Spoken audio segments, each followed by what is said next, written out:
My girlfriend posted, "Never allow your boyfriend to block you from finding your husband," on Facebook after 3 years of what I thought was a solid relationship. The notification popped up on my phone during my lunch break at the tech company where I work as a software developer, and I had to read it twice to make sure I wasn't seeing things. I was sitting in my cubicle in downtown Chicago, staring at the screen while my turkey sandwich went untouched, trying to process what Lisa had just announced to the world about our relationship. We'd been living together in my one-bedroom apartment in Lincoln Park for 8 months, splitting groceries and utilities while I covered the $2,200 monthly rent because she was still building her yoga instructor certification business and claimed her income was too inconsistent to handle major expenses. I thought we were building something real together, making plans for the future, talking about maybe getting a bigger place next year when her income stabilized from the private sessions she'd been booking. Just last weekend, I'd helped her set up her new meditation corner in our bedroom, moving my desk to make space for her singing bowls and essential oil diffuser because she said it would help her practice and bring in more clients. But apparently, while I was reorganizing my living space to accommodate her dreams and planning our shared future, she was advertising to her 800 Facebook friends that I was somehow preventing her from finding her actual future husband. The post already had 12 likes and several comments from her girlfriends with heart eye emojis and "Yes, Queen" reactions, treating this like some empowering revelation instead of what it actually was, a public humiliation of her boyfriend of 3 years who'd been nothing but supportive of her career transition from retail management to wellness coaching. I clicked on the comments section and saw her friend Rachel had written, "Finally. You deserve so much better, babe," and another friend had added, "He's been holding you back from your true potential," which was particularly rich considering I'd paid for half her yoga teacher training program just 4 months ago. The casual cruelty of it hit me like a cold slap, the way she'd turned our entire relationship into a Facebook post designed to make me look like some controlling obstacle standing between her and happiness, when the reality was I'd been funding her journey toward that happiness for months. I sat there for exactly 30 seconds, feeling that familiar mix of hurt and anger that comes when someone you love treats you like you're disposable, watching her friends pile on with comments about her finally seeing the light and deserving to find a real man who appreciated her worth. Then I did the only logical thing a guy could do in that situation. I commented, "Hope you find him soon," right under her post, changed my relationship status from "in a relationship with Lisa Martinez" to "single," and tagged her entire family in the status update, including her mother Carmen, who'd never liked me anyway and always made subtle comments about Lisa settling for less than she deserved because I worked in tech instead of something more prestigious, like finance or law. The response was immediate and nuclear. My phone started buzzing with notifications as her family members saw the tag, then began ringing with calls from her sister Emma, who was probably trying to do damage control before their mothers saw the mess and started asking uncomfortable questions about Lisa's judgment and relationship choices. I watched Lisa's post disappear from Facebook within 4 minutes of my comment, but the screenshot notifications kept coming as people had already captured the drama for posterity and were probably sharing it in private group chats with captions like, "Girl really thought this was a good idea."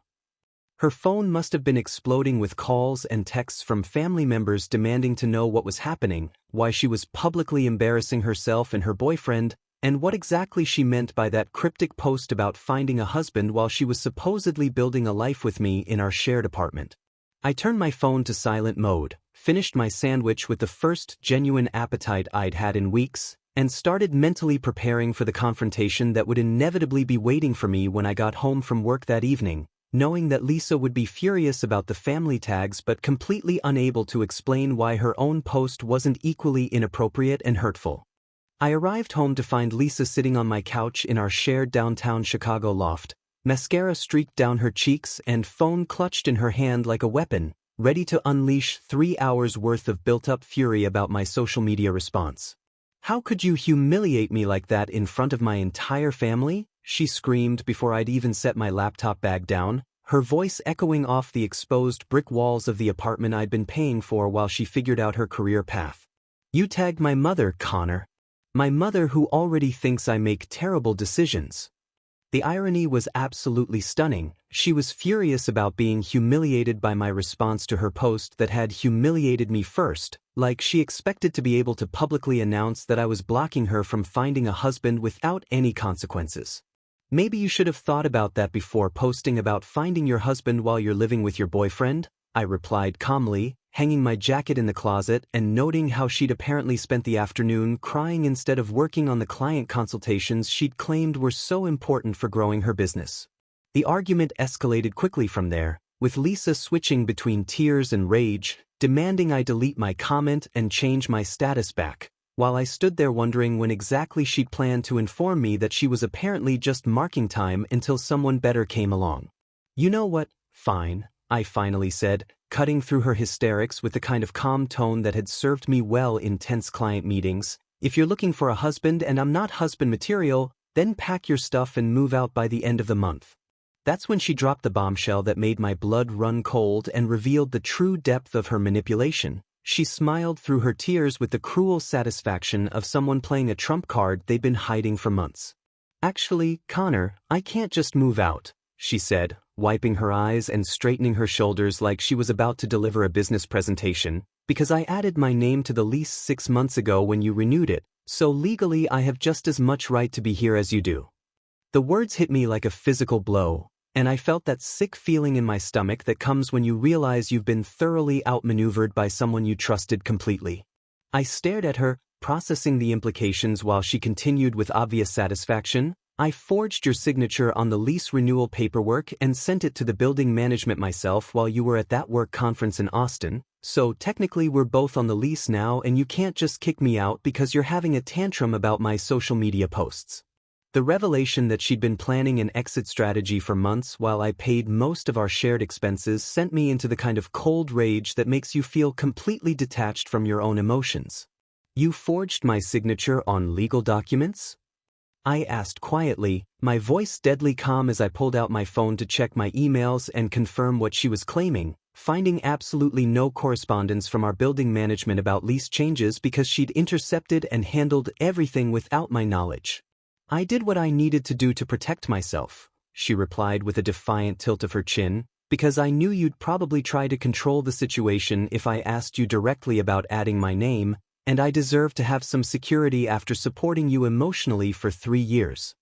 The psychological warfare began immediately after that conversation, and Lisa proved to be remarkably creative in her methods of making my life miserable while technically staying within the bounds of tenant law. She started blasting her meditation music and yoga videos at full volume during my important work calls with clients, claiming she had just as much right to use the space for her business as I did for mine, forcing me to take video conferences from coffee shops or beg my colleagues to let me use empty conference rooms. Her book club friends suddenly needed to meet at our apartment twice a week, filling the living room with wine-drunk women who talked loudly about toxic masculinity and how men use financial control to manipulate women, obviously performing for my benefit while I tried to work on complex coding projects that required concentration. The passive-aggressive notes started appearing everywhere, on the bathroom mirror about shared cleaning responsibilities, despite her contributing nothing financially, on the refrigerator about respecting each other's food despite her eating groceries I paid for, and my personal favorite, taped to my laptop about creating a more equitable living situation, from someone who hadn't paid rent in 8 months. The situation reached peak insanity when Lisa brought Marcus home after her Thursday evening networking event, introducing him as her new friend who was a personal trainer specializing in holistic wellness and mindful movement therapy. Marcus was exactly what you'd expect, sculpted abs visible through his too-tight tank top, perfectly groomed beard, and the kind of confident smirk that said he knew exactly why he was there and didn't care about my feelings on the matter. "Connor, this is Marcus," Lisa announced with fake brightness. "He's been helping me develop a more integrated approach to my yoga practice, combining physical training with spiritual growth." I watched them settle onto my expensive sectional sofa to watch Netflix on my 65-inch TV that I'd saved for months to afford, while Lisa fetched wine from the bottle I'd bought for a quiet evening before this whole social media disaster exploded our relationship. "Hope you don't mind me using your home theater system," Marcus said with the kind of casual arrogance that made me want to throw him off my balcony. "Lisa mentioned you're really into technology, so I figured you'd appreciate someone who understands quality audio equipment." The audacity was breathtaking. This guy was essentially announcing his intention to move into my space while I stood there like an idiot, legally trapped by Lisa's forged lease documents and unable to physically remove either of them without risking assault charges. I spent that evening researching tenant law and discovered that Lisa's forgery had created a legal nightmare, but it also revealed her greatest weakness: she'd violated multiple lease terms by forging signatures and could face immediate eviction if the building management discovered what she'd done. I pulled up the original lease documents from my email archives and compared them to the version she'd submitted, finding clear evidence of signature forgery that would be obvious to any property manager with basic document verification training. The next morning, while Lisa was at her yoga class probably telling Marcus about her evil controlling ex-boyfriend, I contacted our building management company and requested a meeting with Mrs. Anderson, the no-nonsense property manager who'd been running the Lincoln Park complex for 15 years and had a reputation for dealing harshly with lease violations. I brought printed copies of both lease versions, highlighted the signature discrepancies, and explained the situation while carefully avoiding any mention of our relationship drama and focusing purely on the legal fraud that had occurred. Mrs. Anderson examined the documents with the methodical attention of someone who'd seen every scam in the book, immediately identifying the forged signature and checking her records to confirm that only I had ever been authorized to sign lease modifications. "Mr. Thompson, this is document fraud, and we take these violations extremely seriously," she said, her stern expression making it clear that Lisa had picked the wrong building to try her scheme on. "I'm going to send a formal notice to Ms. Martinez informing her that she has 72 hours to vacate the premises, and any further lease violations including unauthorized overnight guests or noise complaints will result in immediate eviction proceedings against both tenants." The nuclear option had been deployed, and I felt a grim satisfaction knowing that Lisa's clever legal trap was about to become her own prison. When I got home that evening, I found Marcus making himself completely at home in my kitchen, cooking dinner with groceries I'd paid for while Lisa sat at my dining table complaining about her mother's phone calls, asking uncomfortable questions about her Facebook post. "Lisa," I said calmly, holding up the official notice from building management, "you might want to read this before you get too comfortable with your new living arrangement."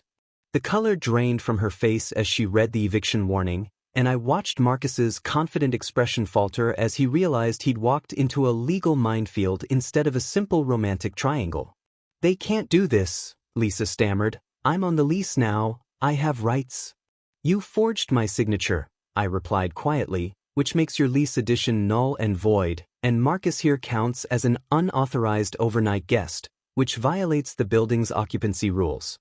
Marcus was already grabbing his protein shaker and gym bag, clearly recognizing that this situation was way more complicated than he'd signed up for when he decided to help Lisa find her husband by replacing her boyfriend. "Look man, I didn't know about any of this legal stuff," he said, backing toward the door. "Lisa just said you guys were having problems and she needed a friend to hang out with."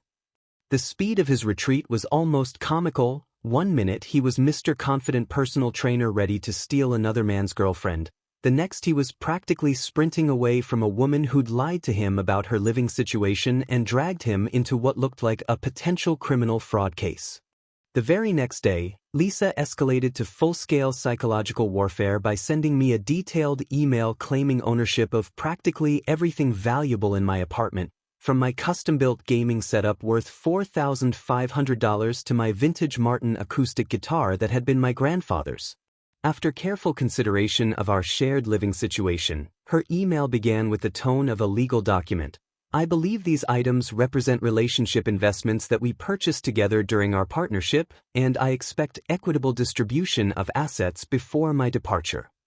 The audacity was staggering. She was claiming my gaming rig that I'd painstakingly assembled over 2 years, piece by piece, saving for each graphics card upgrade and premium component while she spent her income on designer yoga pants and overpriced smoothie cleanses. She'd even claimed my vintage guitar collection, including the 1967 Martin D28 that my grandfather had passed down to me before he died, writing, The instruments we acquired during our relationship should be divided fairly since music was an important part of our shared experience. The fact that she'd never shown any interest in music and had actually complained about me playing guitar while she was trying to meditate made this claim particularly infuriating. Her email continued with threats about small claims court and her right to compensation for emotional labor and domestic contributions over our 3-year relationship, as if cooking occasionally and doing her own laundry somehow entitled her to half my possessions. But Lisa had made one crucial mistake. She was trying to play legal hardball with a software developer who documented everything obsessively and had digital receipts going back years for every major purchase. I spent the evening pulling together an evidence package that would make any lawyer weep with joy, starting with purchase receipts for every piece of equipment she'd claimed, all clearly showing my name and credit card information with dates spanning back to before I'd even met her. The gaming setup alone had 43 separate receipts from different vendors over 18 months, each component carefully researched and purchased with my own money while she was still working retail and complaining about her $12 an hour wage. I found warranty registration emails, credit card statements, and even old social media posts where Lisa had thanked me for your amazing new guitar when I'd bought my Taylor Acoustic 2 years ago, and your incredible sound system when I'd upgraded my studio monitors. The digital trail was ironclad and showed exactly what I'd suspected. She'd never contributed financially to any of these purchases, but had certainly enjoyed the benefits of dating someone who invested in quality equipment. My colleague Jake helped me move everything valuable to a secure storage unit downtown while Lisa was at her Saturday morning yoga instructor training, loading my entire home studio setup, gaming rig, guitar collection, and expensive photography equipment into his van before she could return with some kind of court order or repo crew. I documented everything with time-stamped photos and video, showing serial numbers and condition reports that would hold up in any legal proceeding she might threaten. When she came home to find empty spaces where my entertainment center and music corner used to be, along with a printed packet of purchase receipts and warranty documents proving my sole ownership of everything she'd claimed, her reaction was absolutely priceless. "You can't just steal our shared property," she screamed, waving her phone around like she was going to call the police on me for moving my own belongings out of my own apartment. "Check the receipts, Lisa," I replied calmly, highlighting my name and credit card numbers on every single purchase document, including the screenshots of your own Facebook posts thanking me for my guitar and my sound system that you now think belong to both of us. I'd even included her old Instagram stories where she'd posed with my equipment, using captions like, "Boyfriend's set up his goals," and "So lucky he lets me use his recording studio," which completely undermined any claim that she'd considered these items jointly owned during our relationship. The evidence package also included text messages where she'd asked to borrow my camera equipment for her yoga photo shoots and emails where she'd thanked me for letting her practice guitar on Your Beautiful Martin when she was going through her short-lived musical phase last summer. Facing eviction and the loss of her claim to my possessions, Lisa launched into full desperation mode with a sophisticated social media campaign designed to destroy my reputation and paint me as the villain in our breakup story. She created a private Facebook group called Women Supporting Women and invited 43 of our mutual friends, then began sharing carefully edited text message screenshots that removed all context to make me look controlling and financially manipulative. Her posts started with seemingly reasonable complaints about partners who use money to control relationships, but quickly escalated to direct accusations about my character, complete with crying selfies and captions about finally finding the courage to speak my truth after years of emotional abuse. The most damaging post included a screenshot of a text where I'd told her she needed to contribute more financially, but she'd cropped out the part where she'd just spent $800 on designer workout clothes while claiming she couldn't afford groceries, making it look like I was demanding money from someone who was already struggling. She posted tear-filled Instagram stories about recognizing the signs of financial manipulation and how I had supposedly monitored her spending and isolated her from friends, conveniently omitting the fact that I'd paid for her expensive hobbies while she spent her own income on luxury items she couldn't afford. The character assassination was surprisingly effective at first. Several mutual friends started treating me differently, and I noticed people avoiding eye contact when I ran into them at coffee shops or the gym, clearly believing Lisa's version of events without hearing my side of the story. Her campaign included posts about how I'd forced her to depend on me financially by paying for her yoga training, then used that dependency to control her life choices, completely twisting the reality that I'd voluntarily supported her career change because I thought we were building a future together. She even claimed that my social media response to her husband hunting post was evidence of my explosive temper and tendency toward public humiliation tactics, which was rich coming from someone who'd started the entire drama by publicly announcing she was shopping for my replacement. The most manipulative part was how she framed our apartment situation, claiming I was trying to make her homeless by exposing the forged lease documents, while presenting herself as a victim who'd only added her name to protect herself from an abusive partner who might kick her out without warning. But Lisa had made a critical error in her character assassination campaign. She was attacking someone who worked in technology and understood digital evidence better than she did. I'd been secretly recording our arguments for weeks using a voice memo app on my phone, not because I planned to use the recordings against her, but because her gaslighting had made me question my own memory of events and I wanted to be able to review what had actually been said.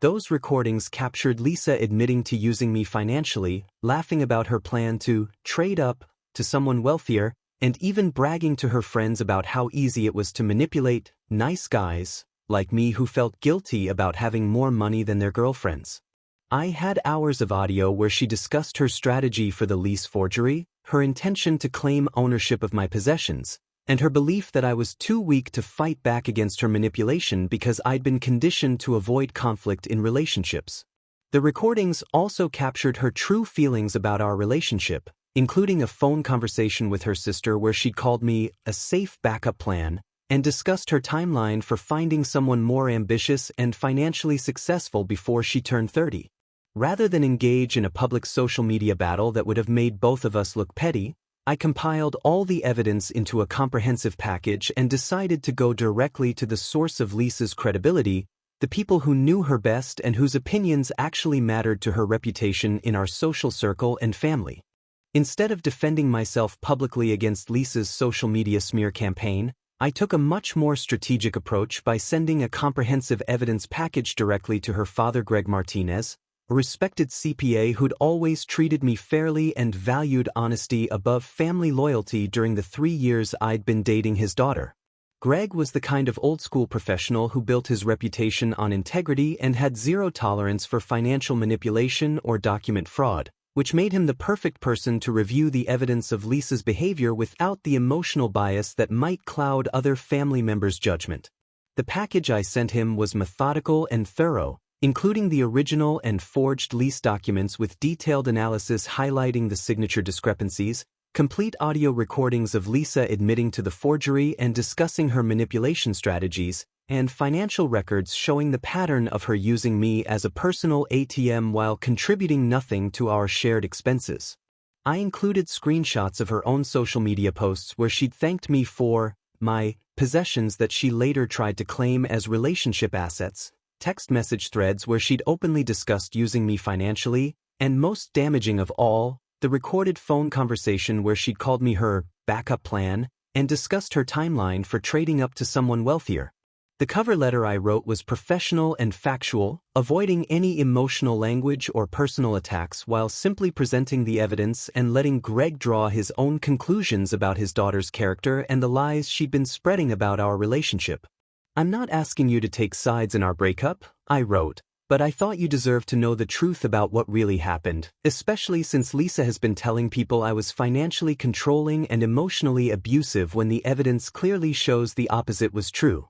The response was swift and decisive. Within 24 hours of receiving my evidence package, Greg had called an emergency family meeting that included Lisa's mother Carmen, her sister Emma, and her uncle Roberto, who worked in law enforcement and could explain the serious legal implications of document forgery. I wasn't present for that family intervention, but the results were immediately visible across Lisa's social media presence, which went completely silent for the first time in months as her family undoubtedly confronted her with the evidence of her lies and manipulation. Several mutual friends who'd been avoiding me suddenly started reaching out with apologetic messages, Clearly having received clarification from Lisa's family about the real situation, and Lisa's Women Supporting Women Facebook group was quietly deleted along with all her posts about emotional abuse and financial manipulation. The most telling sign that Greg had taken decisive action was when Lisa's sister Emma called me directly to apologize for believing her sister's lies and to let me know that the family was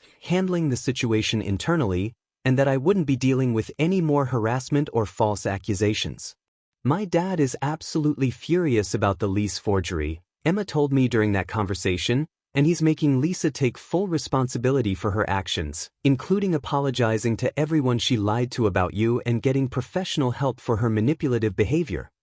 Within 3 days of that family intervention, Lisa had completely stopped her social media campaign, quietly announced she was taking time to focus on personal growth, and began frantically packing her belongings while avoiding all eye contact with me, clearly understanding that her family now knew exactly who she really was and what she'd been doing to me throughout our relationship.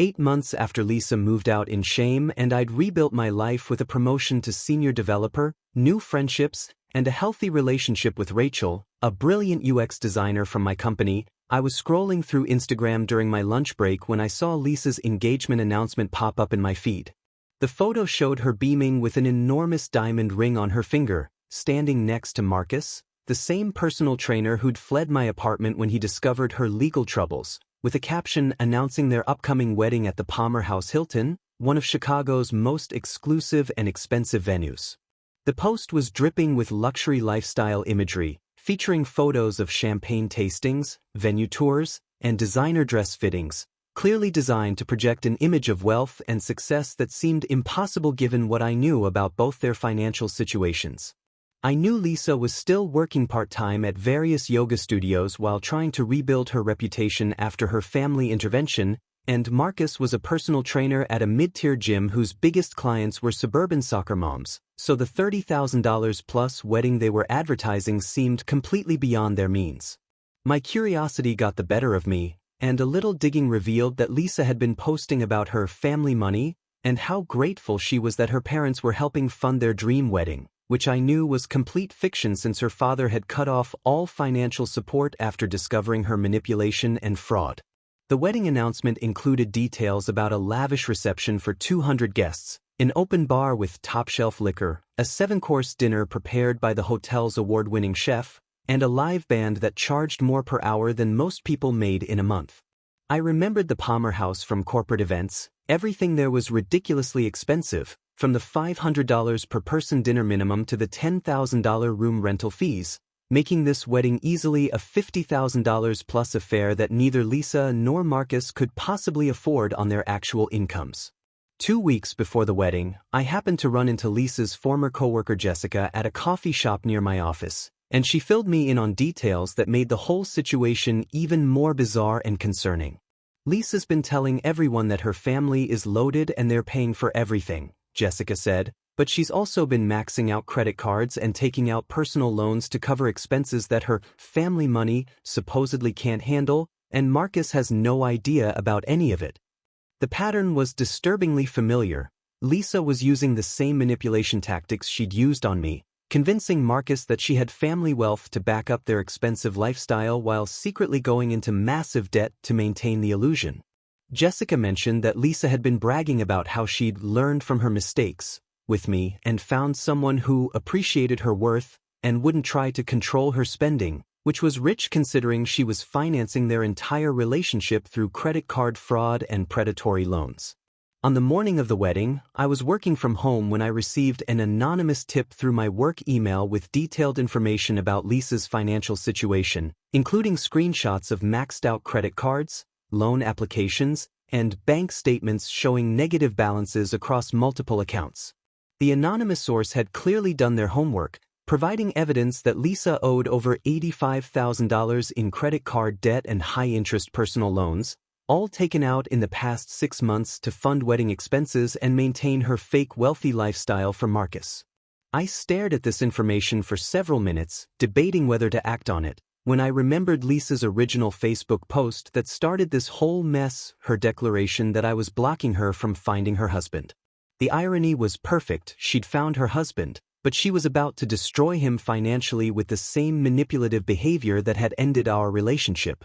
I made an anonymous call to the Palmer House financial department, explaining that there might be payment issues with the Martinez-Johnson wedding and suggesting they might want to verify that the final balance had been settled before the ceremony began. I attached Lisa's original boyfriend blocking husband post as context, along with a note explaining that the bride had a history of financial deception and document fraud that might be relevant to their payment verification process.